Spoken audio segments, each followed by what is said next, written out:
Welcome to Dear Asian Americans. This is your host, Jerry Wan. And today on our show, we have another amazing icon of Asian American community building on the internet. You've been entertained by his memes and all his comedic genius. You've been a part of his group, or at least somebody has shared something from the wonderful world of Asians Never Die.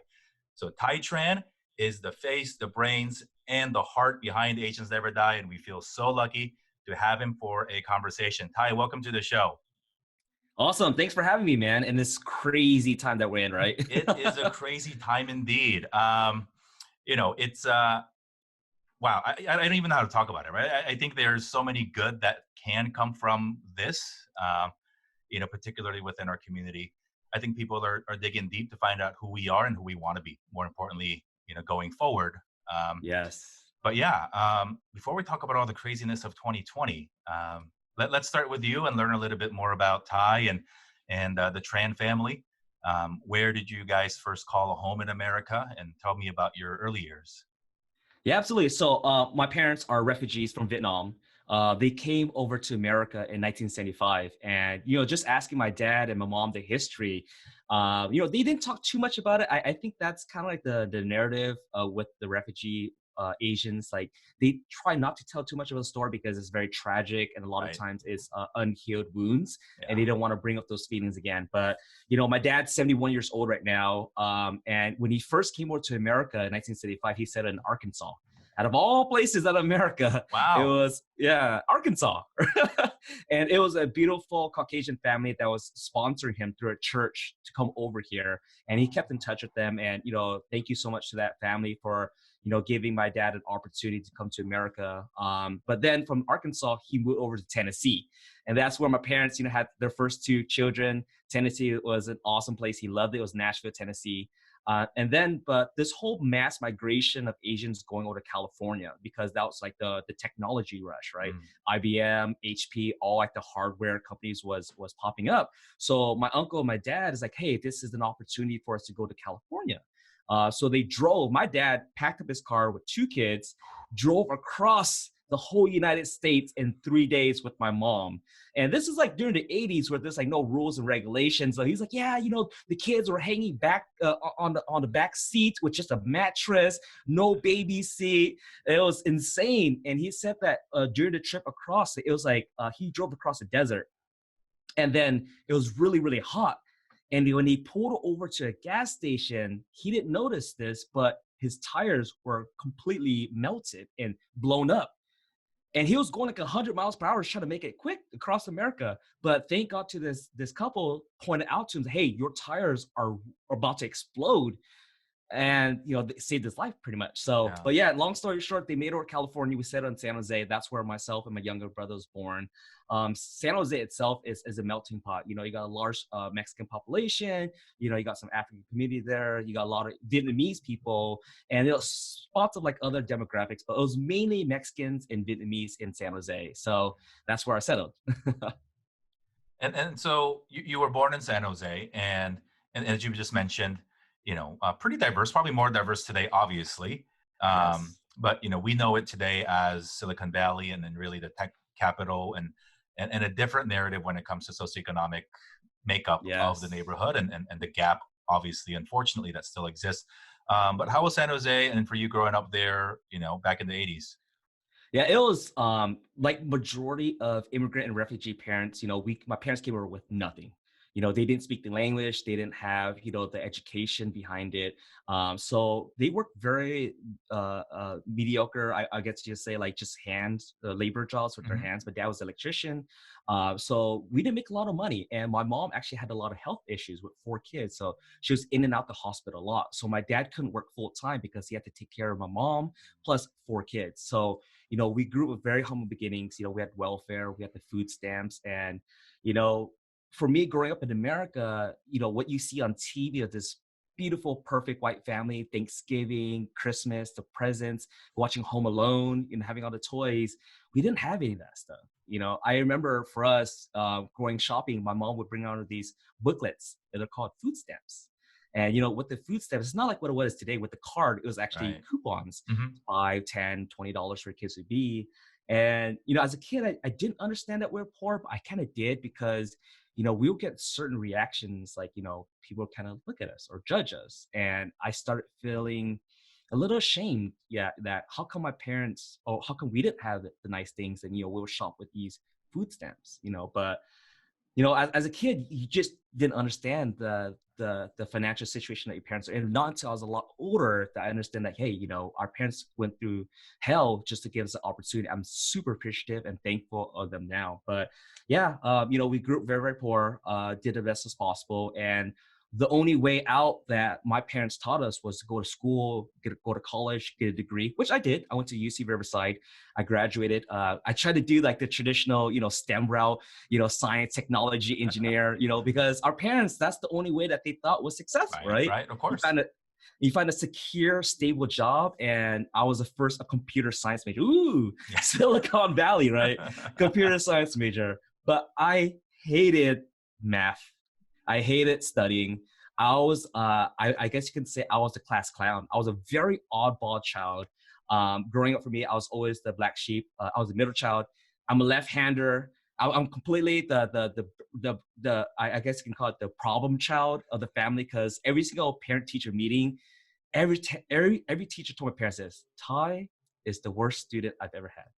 That's And awful. he's yeah, they would say that. They're like, because I would always get in trouble. You know, back in the days, they'll have like, you know, they'll write your name on the board with a sad face or a happy face. And my name would be consistently on the sad face. And I I I I figured out now that I probably had some form of ADD as a child because I couldn't sit still. I would fidget, I'll talk. I was like, what do you mean I can't talk? What do you mean I can't stand up? Right. I just didn't know. So I was always the C average. You know, I graduated with 2.7, you know, studying wasn't my thing. I just like to talk to people and socialize. Yeah. So yeah, I graduated from college, did the whole corporate, you know, life for 12 years. And, you know, it is what it is. And just like an average American, just trying to pursue that American dream of making money, providing not only for myself, but, you know, this financial security and retirement for my parents. Because Right. as you know, Asians, we don't throw our parents into a retirement home. They live with us pretty much. Yeah, yeah, I think it's especially a relevant topic today of you know, parents and then taking care of them. Um, so you now, you know, run a media entity that is specifically centered around Asian and Asian American things. When did that start for you? Did you partake and consume a bunch of whatever was available to you in high school? Like, what did you do extracurricularly in college to help you set up for what it is now? Yeah, that's a loaded question. You know, growing up in the 80s as an Asian child, right? You know, my neighborhood was filled with a lot of Asian kids, like Vietnamese, Filipinos. You got some like Cambodians and stuff like that. But we also had a lot of Mexicans too. Mm, So there was segregation even as a child because you kind of stick to just your neighborhood. right. Along my street was like, you know, Vietnamese, Asian, Chinese family all along. We just kind of stuck with each other. But you know, growing up, for some reason it was always in me that every single time, very rarely that when I saw an Asian face on TV, I'm like automatically I'm rooting for that person, Yeah. right? A sports star like Michael Chang back in the days, a Yeah. tennis star back in the 90s, and my uncle was a tennis instructor. So he was like one of the only Asian faces back in the 90s and made it really big. I was like, oh my God, who's this Asian dude that is doing dope stuff on TV? Yeah. So I instantly gravitated towards that because it was a very rare sight. I was very into cars also too. There's a guy named Adam Saratari, which was import drag racing legend. And when I saw him on TV going against all these like American muscle cars, I'm like, yeah, go Japanese cars, you know? It was a weird feeling because we never got representation in any form of entertainment. You know, it was either on TV as, you know, of course, the Long Duck Dong, the Hmm. doctors, the Asian caricatures and stuff like that. So it was never a representation of who we are. Right. And Asians were never cool.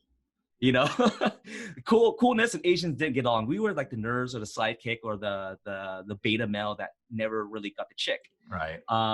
But I don't know. But growing up in the 90s now, we grew up especially in the Bay Area. I don't know about LA, but there was like an Asian pride. Have you heard about that? Yeah. Yeah. Yeah, Asian pride. You know, there was like first time when internet came out, you know, there's like a song called Got Rice Yep. that became super popular for some reason. But Yeah, Asian pride was very interesting because, this was when Asian gangs were around too. Yeah. A lot of fights broke out, and then we had our own identity, our own style, our own clothes, baggy clothes, white shirt with the little Buddha chain, and the With, slick with, back. with, with a split long, yeah. Yeah, the split long Bleach hair, hair, yeah. bleach hair. Oh my God. I wanted to bleach my hair, but my parents would have whooped my ass. I have naturally curly hair, so I can even never do that. It was very, uh, yeah, so I never got the cool hair, but I know what you mean. yeah, it was interesting because for our generation, we grew up in an age where finally, like, we had our own identity, Right. right? And it was when internet first came out, where like we're able to go on like chat rooms. Oh my God, hey, you're Asian too, cool. It's like, Yeah. wow, you're finding other people, you're finding artists. Like, there's an artist called Tai G back in the days. He was a Hmm. rapper. He actually grew up in my neighborhood, but he moved to Portland, Oregon. I'm like, wow, Asians are doing cool stuff, music, art, entertainment on TV. Very rare, but it was a sense of identity for me. But then I just never understood. I switched a lot, to different types of identity. So it was like the Asian pride. I moved down to Riverside. It was like a lot of rock and pop punk music. So I was like Yeah. wearing the chains. I got a lot of piercings, and I think that's kind of the Asian. Like, we adapt other people's culture, whether it's like the Latino culture, it's the Black culture, it's the rock or skateboard culture or something like that. We really never were the trend starter, I guess you can Right. say.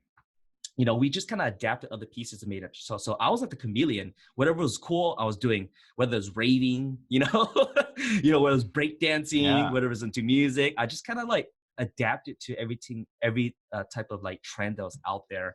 But just going back to it, I joined a fraternity in college, and it was an Asian fraternity. Hmm. Once again, just kind of sticking within the circle. And one of the pillars of the fraternity was called Asian awareness. And it was about promoting Asian culture, Asian identity through the United States, because as we know now, Asian Americans only make up 6% of America. 18 million of us are here, but 1 in 5 is US born, whereas 4 in 5 are still foreigners. So I wouldn't say foreigners, but like they weren't born here. Sure. They adapted to Yeah, the culture, yeah. what this would be. But yeah, I did the whole routes, and then it was just always this calling for me. Like, I've always wanted to put our Asian identity, whatever that was, to the mainstream. And for me, as a comedian, as an entertainer, I started making memes because memes was hot in like 2015, 2016. I was like, how come there's no really Asian memes out there? I mean, watching other pages, like, that's cool. Yeah. So I started making memes, and then I start posting up on my feed. And of course, on IG and Facebook, you don't want to be that guy that keeps posting stuff every day, and like your friends get annoyed of it, right? You know those people. So I created this page called AZN Never Die. Huh. Right? It's called AZN because it was kind of like bringing back the Asian pride identity, right? Back Right. again in 2016.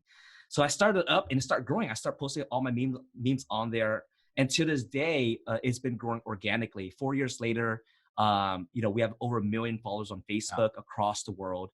We have 350,000 followers on Instagram across the world, and looking back at it now, it was the right timing.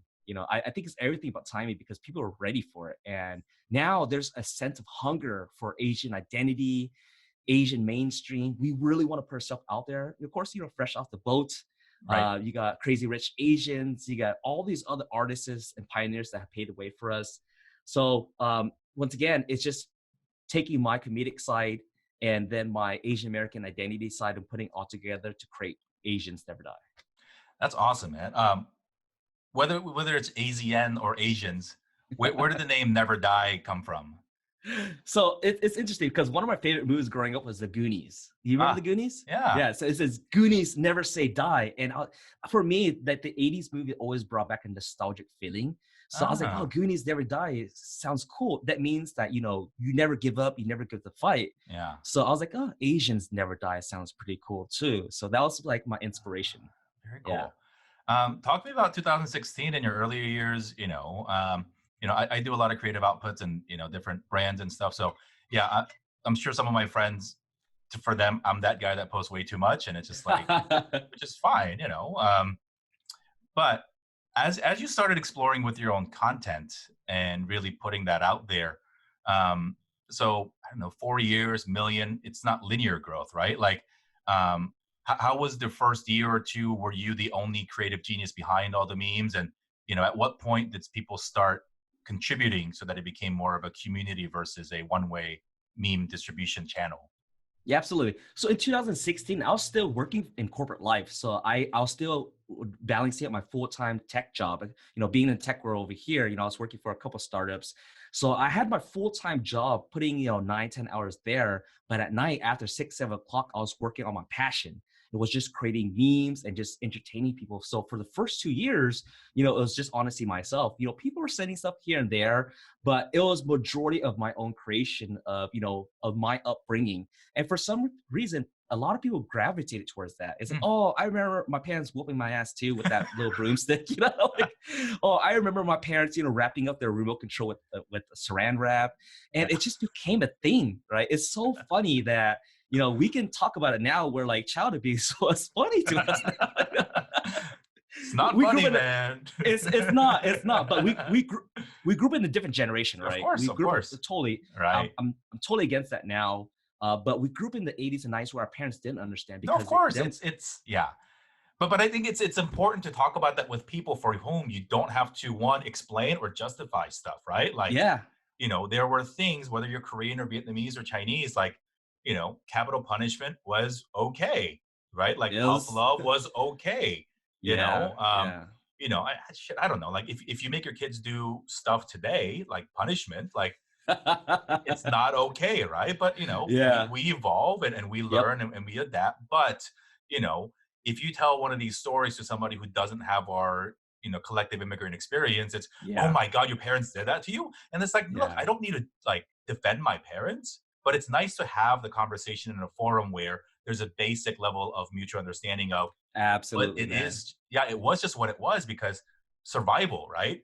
And, whether it was post Vietnam War or post Korean War or any Yeah. situation where our different groups of people moved here really seeking safety and security and opportunity, they didn't have the luxury to worry about some of the stuff that we worry about today, Yeah. or at least a month ago. Today, we don't worry about anything except survival, which sort of goes back to Exactly. that. But a month ago, we were consumed with very privileged thoughts of, happiness and, self enlightenment and all these pursuits that, our parents really set us up for. Um, Before we move on to sort of the second half of Asians Never Die and the Facebook group behind it, um, you started a meme page or a content development page 4 years ago. And during the last 4 years, particularly with some of our younger listeners, that's what they want to do. They want to make Yeah. content. They want to be, whether they use it for good or for clout or for money, there's just seems to be a growing desire to be a content Yeah. creator in one way, shape, or form. Um, Talk to them based on, your reflection of the grind and just the consistency that you went through, because for 2 years you just made stuff. There was no money, right? Like there was Nope. nothing. No It was money. just for fun, for Yes. passion. Now, and you're like, oh, dude, Ty got this page. It's got 1 million people, but you know, you post stuff, you don't get any likes, and it's work gets in the way, personal life gets in the way, and there's days you probably said, you know what, that was fun. I'll just let it be. But take us through your mindset over the first 2 years of what kept you going. Man, that's a really great question because even for me, 4 years later, I still look at my journey. And I really thank my wife for this because she is a great note taker. Like we're complete opposite. I'm like out there sporadic and just don't write anything, don't plan anything. But for her, she's a very methodical, like A type of person. Write down your thoughts, write down your feelings. I'm like, write down my feelings, like a journal, right? But I'm glad that she said that because throughout my journey, at every single moment where I felt a high or a low or a milestone, I would actually write down my thoughts and recapture it. And 4 years, definitely been a grind. And honestly, I did not start this as a business. I did not start this as a way to make money. I did not start this as, oh, I'm gonna become the next YouTube Vine or TikTok star or something like that. It was just my comedic outlet. I love to entertain people. I love to make people laugh. It made me felt good, you know. And for the first 2 years, there was no money into it. It was just positive feedback. I was working my daytime job, putting in 9, 10 hours a day, in the tech world. Going home, I was making memes, I was eating dinner, I was juggling my own personal life. I've been with my wife for 13 years, so I had this full-time job, this passion I was building, and a full-time wife. And being able to spin all three things at one time takes a lot of work and dedication. And a lot of people look at that now, they're like, oh my God, you have so many big followers. It didn't happen overnight. And everything takes time and investment. But you have to really look back at why you started something. And for me, it was my passion. You got to find out what you like doing and whether it makes you money or not. Would you stick to it during the good times or the bad times? Because it's not all unicorns and cotton candy, because truly building this community here, I got backlash. I got negative. I get comments all the time. Oh, what does Asians ever die? This morning, some guy messaged me. He's like, hey, Asians should die. And I'm Ooh, like, just imagine you waking up yeah, 8 o'clock in the morning, going through all your messages and reading some guy saying Asian should die, especially during this time. yeah. And I get, just comments all the time, but I understand that the negativity, you got to block out the noise. You got to block all the haters. You got to block everything, because what you're doing is much more important than you. And it's doing something that is, I feel, that is positive for the community, which, we want to give a voice to our community, right? So um, to the young people out there, get your education, honestly. We live in an awesome time now where, yes, your parents are still nagging at you to get your degree and everything like that. I did, but I spent 12 years in corporate and I just didn't find fulfillment there. I quit 2 years ago, I actually quit my day full-time job, and then I'm working this full-time now. So that's another story later. But it takes time. It takes time to build up, and it takes continuous grind. I was putting 6-7 hours a day on my passion and then my full-time job. So I would say this: if you really love it, stick to it, but also find out your niche though. Like, find out what your voice is and what you love doing. Because if the money's not there, the likes and comments aren't there, are you still going to do it? And if you are, and you invest the time, it will pay off at the end. Those are fantastic words, man, because I think consistency is one thing, but it's the content. What's your topic of choice, right? I think as people look at content, a lot of people say, I just want to be an influencer. And there's two things there. What do you want to be influenced by? And who are you trying to influence? I guess, what is the influence that you're trying to flex? And what do you want to do with Yeah. that influence, right? So, there's a lot of, whether it's podcasts or meme pages on, things like sports or movies or pop culture or anything. And every time somebody asks me, even like, should I, go down this path of, I don't know, let's take Star Wars, because I see Star Wars in your background, right? Like, and I asked them, like, could you talk about Star Wars with the same level of energy for the rest of your life? And of course, it's like, yeah. And I was like, really? Like, when shit gets hard, will you still fire up a Mhm. daily Star Wars podcast?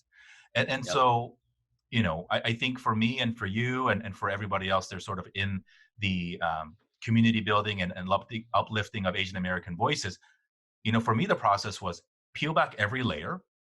And what am I left with? I'm an Asian dad. Those are like, you That's a know, great thing though, man. that Asian that dads are is awesome. that is right. So I'm a human being, I'm a dad, and I'm Asian, whether I like it or not. So those things I can't ever change about myself.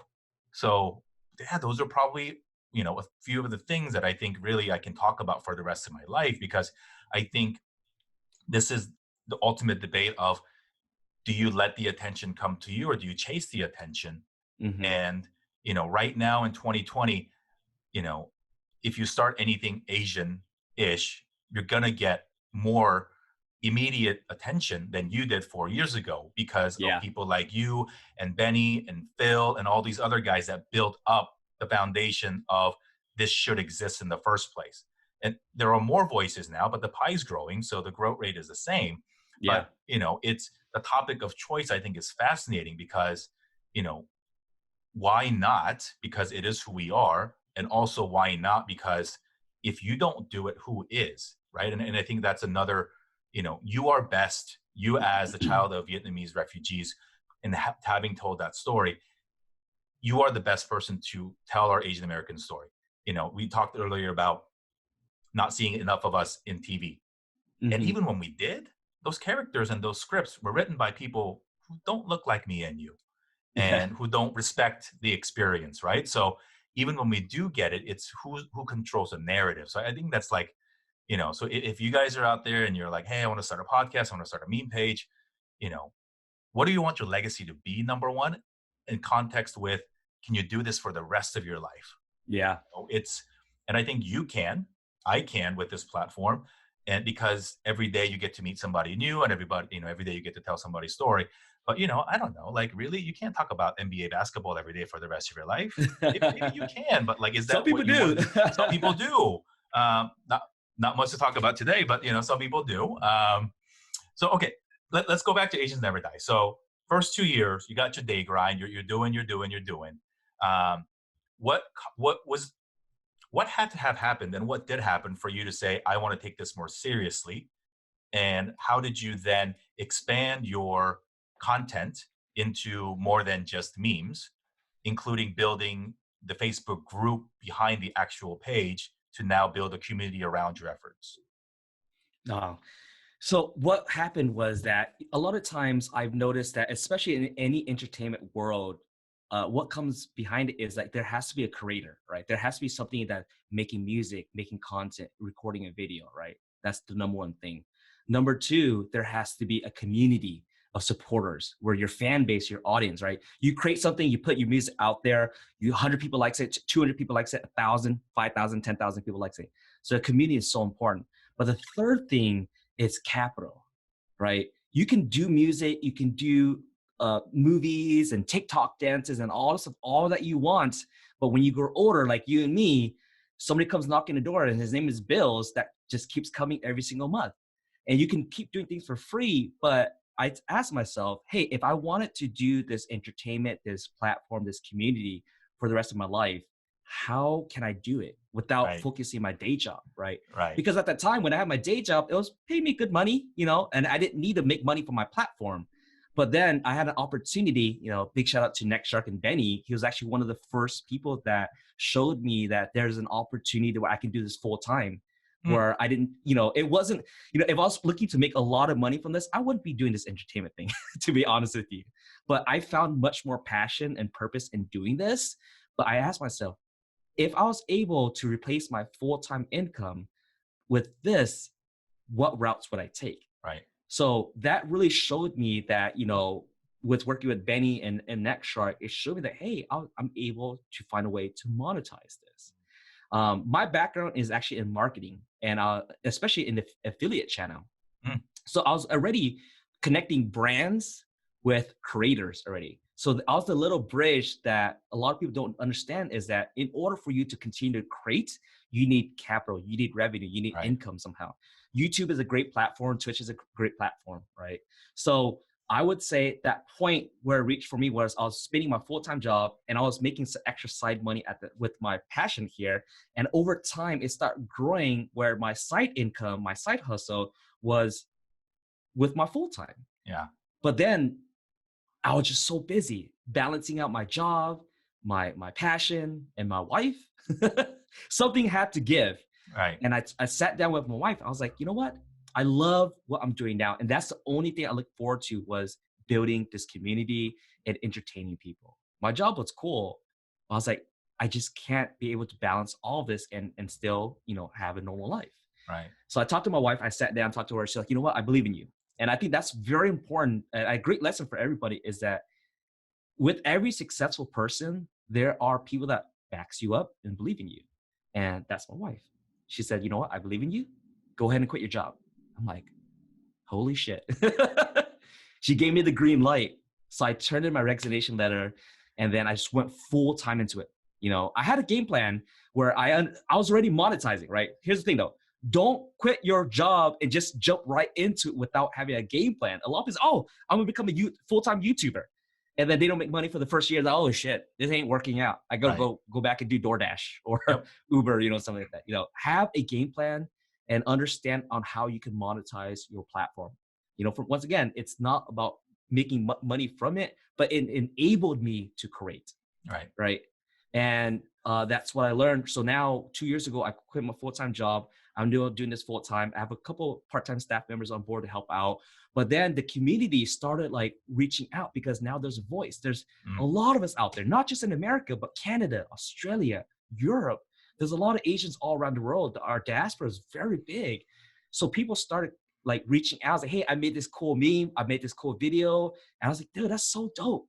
And that's one of the goals, is to use this platform to enable other creators.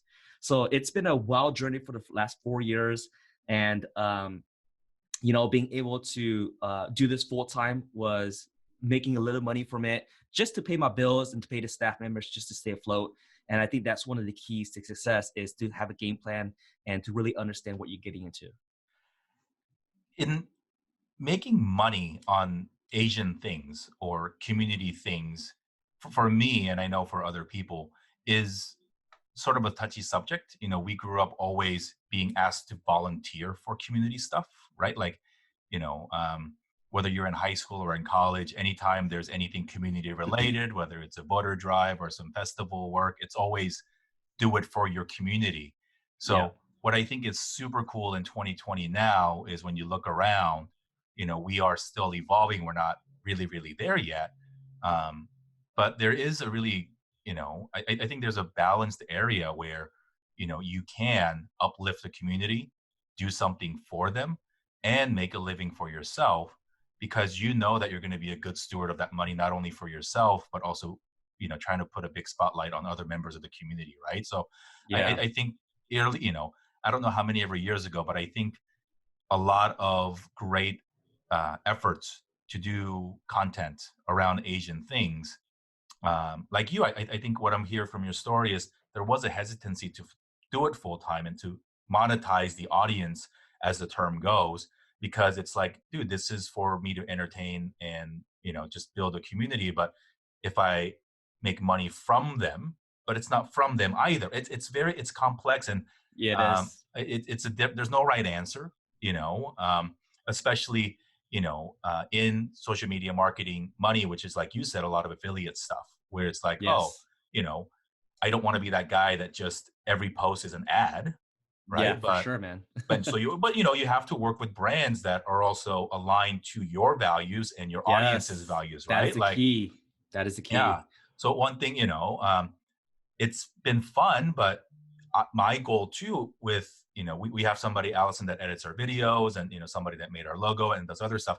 And for me, it's that also, every dollar that goes out of this project goes to somebody that looks like me and you, Yep. right? And Yep. so, you Absolutely. know people are like, man, wouldn't it be cool if you got these badass sponsors that sponsored your show? And I was like, no, because I want to also then use this platform to support businesses of our brothers and sisters. So Absolutely, yeah, man. like, we're on Zoom. This is our brother Eric's platform, right? So like, Hell happy to yeah. plug it, right? But Yep. you know, um, but there are, I think, opportunities. So it's also very important to not only be, what's your why, but like, why do you continue to support with the money that you're, having it flow through the system? And I think if we look at around other, groups, other diversity groups, we are sort of still early in that process of, Hmm. there is no more guilt, shame, or burden about doing things for the community, particularly in the spaces of entertainment. Because if you talk to the audience and if you talk to the customers, they're screaming, I want to pay you money because I've been, like begging for this stuff, right? Like Yeah. entertainment community that with people that look like me and you. So I think you in particular with the group that you've built, um, it's synonymous now with funny haha, but it's also, I think, you having invested the time to build a community. It's still an impressive community of about 25,000 in the Facebook group, to Actually, really.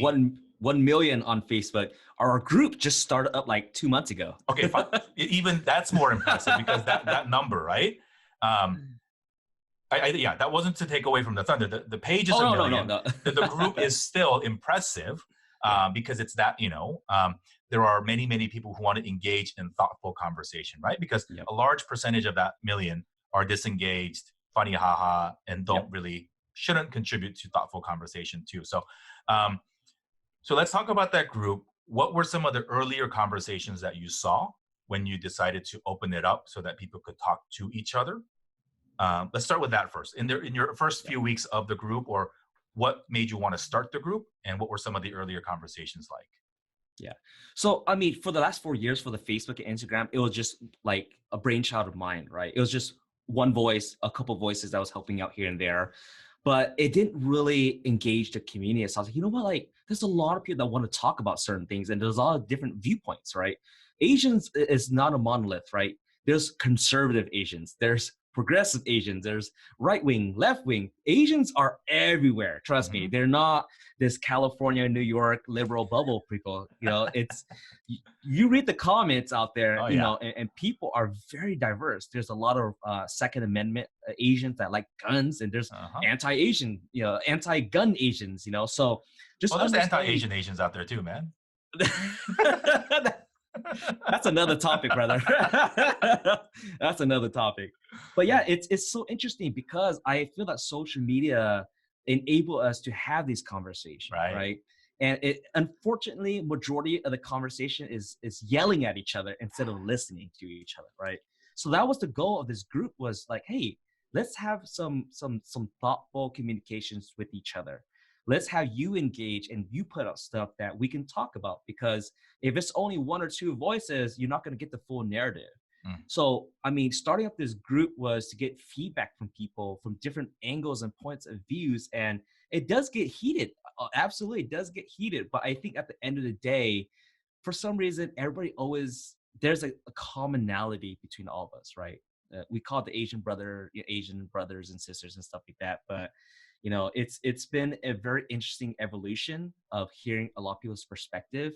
But then that opened up another can of worms, because now everybody's opinion is coming out. They're using words that I don't agree with, and I'm like, moderation. Like, Mhm. oh no, you can't say that. I Yeah. mean, yes, freedom of speech, but man, if you're saying things that is just terrible, Sure. yeah, it's very difficult, right? That's all I gotta say. Like, how do you moderate that? And I don't want to be the what do you call it, the morale police, right? I mean, we don't want to be that person, but the goal of the group was to be able to start conversations, and I think that conversation is so key, especially during this time period where our parents, our generation, we've never faced this type of racism out there before, attacks and harassments and everywhere. So it's really interesting to get a lot of people's perspective. But what's really interesting was that I would say now there's a bigger portion of the people joining the group that are not even Asian. Really? They're yeah, non-Asians, and you can see them in the chat room. And some people are just curious. They're like, "Oh, what is this Asian never die page about?" Like, So it's just, once again, to start conversations Yeah. and to really engage the community. And I'm really appreciative of that, because I think we live in a very unique time where our parents, coming over here, they didn't speak the language, they didn't have a voice. They Right. they couldn't they couldn't talk about racism. They couldn't talk about tax. They just swept it under the rug. You know what? Put my head down. Yes, sir. Go to work, make the money, take care of my family. There's no political, Yeah. there's no activist, there's none of that crap. But it's really sad to hear, because, our parents never had the voice. But for our generation, they gave us that voice. They gave up everything to give us the platform, the English, the education, and everything. And I feel that it's our responsibility to now speak up for them. I mean, I was watching the LA riots in the 1992, and all the Korean shop owners, and it was just a crazy time. But now in 2020, you know, there's so many more of us out there that are able to speak up. We're in places that we can have a voice. Why not use it to talk about things that affects our community? Yeah, it's fascinating because when it comes to dialogue, right? I think, or when it comes to racism or things, issues that really need to be talked about, our parents, I think even before they moved here, they saw some shit. Our grandparents definitely saw some shit that, like you said early on, they shielded us from, Mhm. and with all the right intention because they wanted us to never experience the bad. And so while it was extremely well intentioned, I think a lot of us in our generation sort of then grew up with this false belief that bad things didn't exist in the universe because we were then never equipped to handle racism.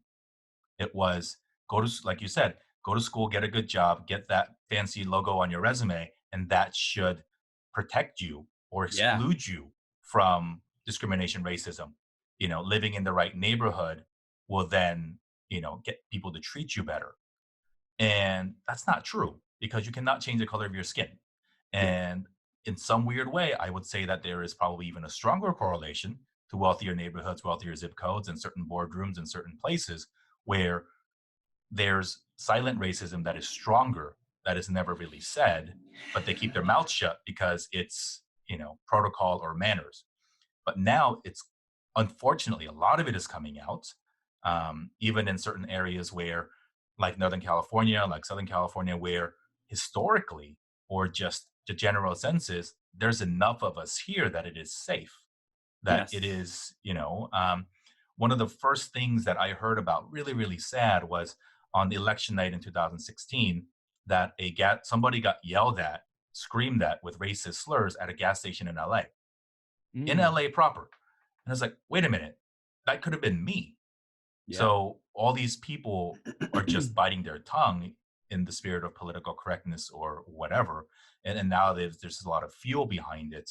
Um, and so with a little bit of context of the Asians Never Die Facebook group being something that is, it's, I think people also need to realize that Facebook groups are not public domains. They're No. created and moderated and, run by individuals. And it is up to that group or individual to dictate the terms of that conversation. So I know a lot of people go, but it's not fair. You don't approve my posts or you delete me. But it's like, well, then go join another group or start your own because this is mine, right? But Yeah. um, so last 2 or 3 weeks, all of us have had our entire world, shaken upside down, as if there weren't enough things to worry about in terms of our own health, our own safety, our parents, our family members, our friends, and family who are in the healthcare fields, and all that considered.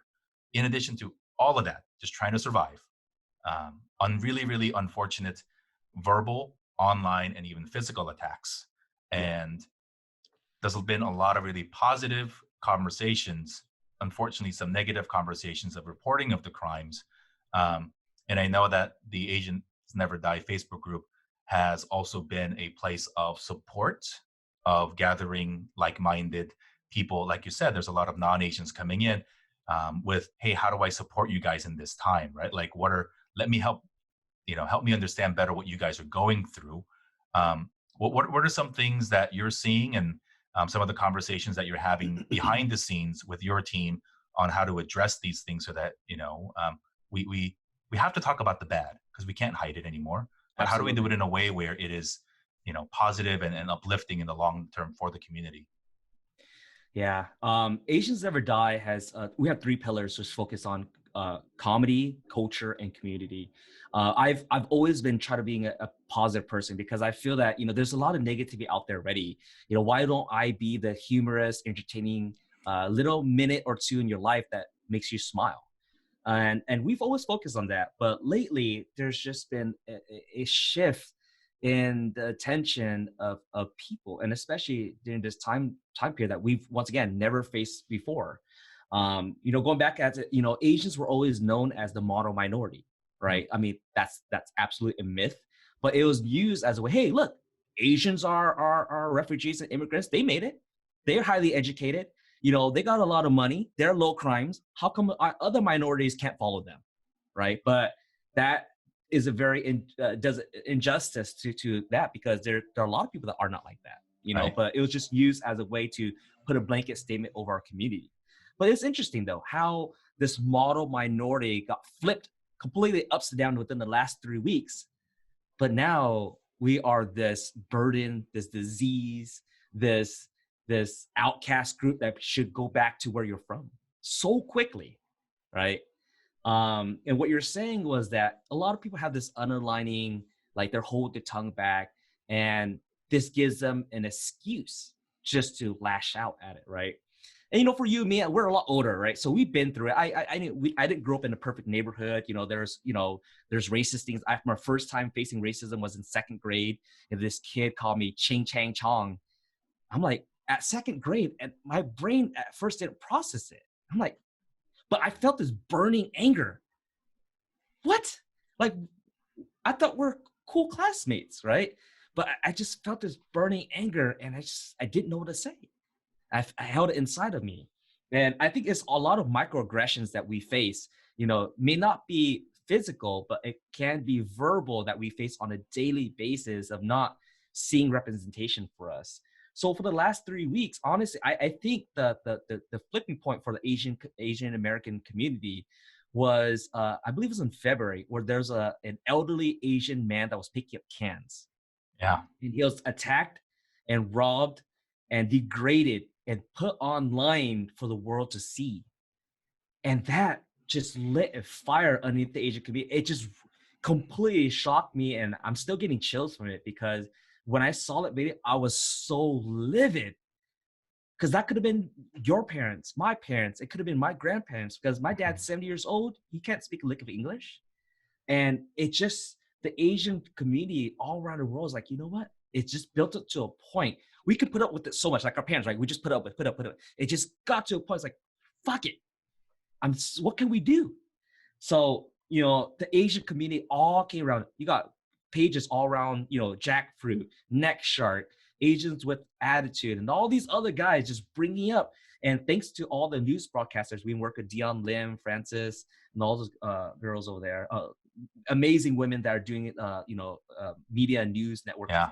Like everybody coming together and really find out who this man was and bringing these people to justice. And it was a 2-week process, but SFPD caught these guys, arrested them, and the community at COIC, which is the organization nonprofit in San Francisco, working together with them, were able to raise $70,000 for this man. It takes a tragic event to really round up everybody from the community to now fight against this. So our platform has, I wouldn't say evolved, but it's added in where like now we can talk about not just the positive, but also the negative things about things that we typically sweep under the rug. And now with coronavirus going around, and the Chinese virus, right? That really struck a chord with everybody, because that kind of gave the green light on Asians, right? We already had the problem about people already thinking that we're all Chinese, right?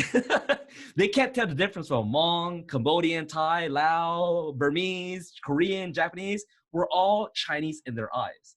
So when the media started saying the Chinese virus, it felt like an attack on us. And there's actually statistics that prove, the FBI have proven, that the number of racist and hate crimes against Asians has risen for the last month, right? And we're getting hundreds and hundreds of DMs every single day of either a harassment online or even physical attacks in person.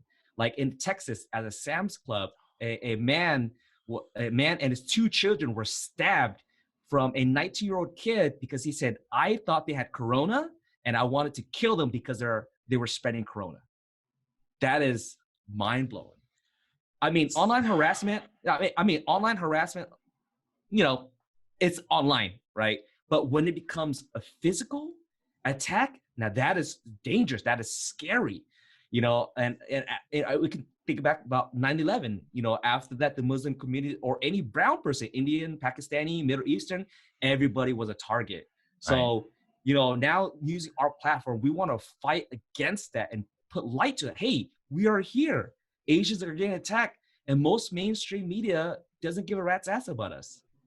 So we have to stand up for our community, and I'm very thankful that a lot of people have came together and really speak out. But there are a lot of non-Asians that have been speaking up for us. Right. Bernice King, using her platform, and all these amazing people that has, this harassment and attacks on the Asians is ridiculous. Stop. We are more alike than we are different. So I'm very thankful that our people are really speaking up for us. It's thank you for, number one, for what you're doing, because I think it's hard work. It's painful work. When people send you screenshots and pictures and videos of the things that they or other people are experiencing, that's not easy to look at. And there is some sort of a sense of just hopelessness and defeatism, because it's just, the onslaught is insane. There are, Russell Jung up at UCSF and other people are or San Francisco State rather, are categorizing these things, and but what do we do about it is not just those of us who are activists enough or care enough to do this. I think if you're listening, whatever you do, whatever organization you represent, you have friends and colleagues and even family members that you can inspire to either do the right thing or at least stop doing the wrong things, right? And I think that's, you mentioned the newscasters up in San Francisco. Um, there are very, very many Asian newscasters, more so than you and I grew up with. That's great from a visual representation perspective. But if they're not standing up and if they're not raising their hand during editorial meetings and saying, maybe we shouldn't use that leading photo, maybe we should change that word, or, maybe we should interview somebody else, I think that person's opinion doesn't really represent the community, or, it's not optimistic. Like, that's what needs to happen, right? I look at our city governments up in San Francisco, up in LA. We may not have Asian Americans as the chief executive in the form of a mayor, but there's so many people that look like me and you and their staff in local politics. And again, step one, it's good that people who look like us have those titles. But two, what are you doing with that? Right? I Like, what are agree. you doing to change the course of dialogue? And, I think one of the unfortunate things that were never really taught us when we were told to study hard to get the right degrees, to get the right jobs, was with that responsibility, like, what do you do with it, right? um, I've unfortunately have heard one too many subtle racist jokes in conference rooms and in boardrooms with colleagues and with classmates, and it's, oh, I don't want to offend the CEO, so haha, it's funny. Yeah. You play along Or with it, right? That's what we're taught. If you're the minority there, you start making fun of yourself. You start cracking Asian jokes on yourself so you can fit in with so you get everybody else. accepted, right? And what we don't realize, and what I didn't realize, and what I don't think a lot of our friends unfortunately still don't realize, is they're going to use your laughing as a justification for the rest of their lives to say, well, my one Asian friend thought it was funny, Yeah. and that's really, and that's why, particularly within our community, when people are like, oh, that's not a big deal, like, but it did originate there, so why can't we use that term? Or like, y'all are overreacting, or aren't there bigger problems Yeah. for you guys to fix than, blah, blah, blah. And it's like, well, but you do realize that because we're saying it, you know, it empowers them to then point at you, Hmm. and it excuses, and it actually not even excuses, it empowers them to continue to do it. So, you know, you don't need to run a Facebook page with 1 million followers. You don't need to have a podcast that specifically talks about Asian Americans, or even be a senator or a congressman to make change. So, wherever, whoever you are listening to this, wherever you are, um, I hope this encourages you and empowers you to say, hey, I don't feel comfortable when you say that. If it needs to be reported, if it's something that's been, you've been affected by, speak up.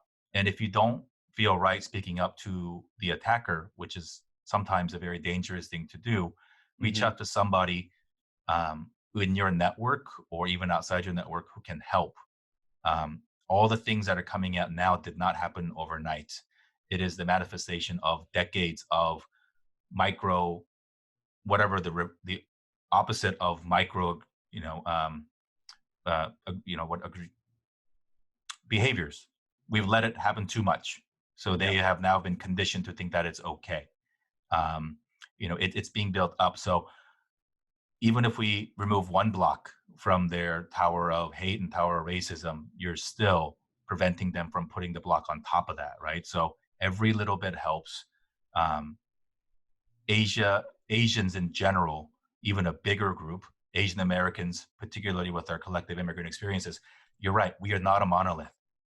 And we can sit here and we can argue about who's better, who's the better country. But you know what? Like, at the end of Yeah. the day, like you said, Ty, like, some people don't know and some people don't give a shit.